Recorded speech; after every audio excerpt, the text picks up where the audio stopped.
We actually had training that morning on the Narcan, and we were actually issued the Narcan that morning by our sergeant.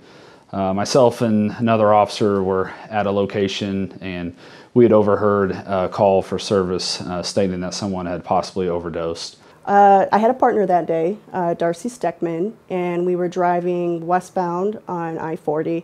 I think we were going back to the station for something, and all of a sudden we see this white pickup truck, and it cuts in front of us.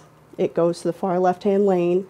It passes a driver on the shoulder, goes back around, and immediately we're like, we need to pull this guy over. We need to see what's going on here. So I was here at the precinct in my office, and I heard a commotion coming from the front area, which is where the public usually comes in.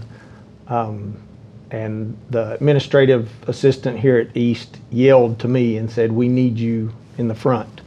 And a pickup truck had pulled up into the parking lot. A man jumped out, said that his girlfriend was not responsive. She was laying there lifeless. I honestly thought she was dead. That laying right beside her was a syringe, a hypodermic syringe, a spoon, and then what appeared to be a small baggie of narcotics. So I get out and I say, "Get back in your car." And immediately he says, "My friend is overdosing."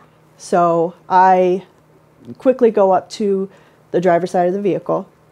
I look and I peek in and I see the passenger, and he is just stiff as a board, completely rigid, his head just kind of up, eyes closed, mouth gaping open.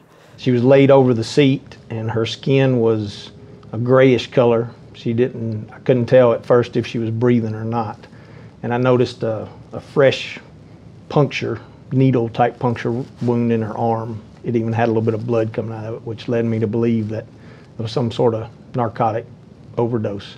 Honestly, it was a little nerve-wracking because we just got trained that morning. We weren't expecting to use it.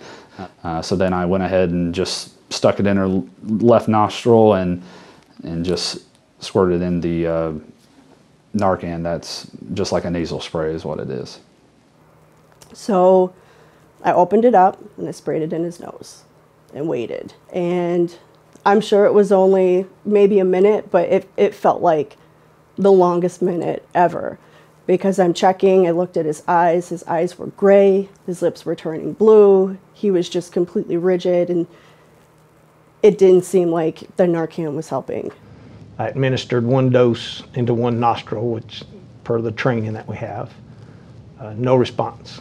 I waited approximately a minute, I guess, and administered a second dose into the other nostril, and immediately she sit up. I mean, it was like she just got woke up from a bad dream.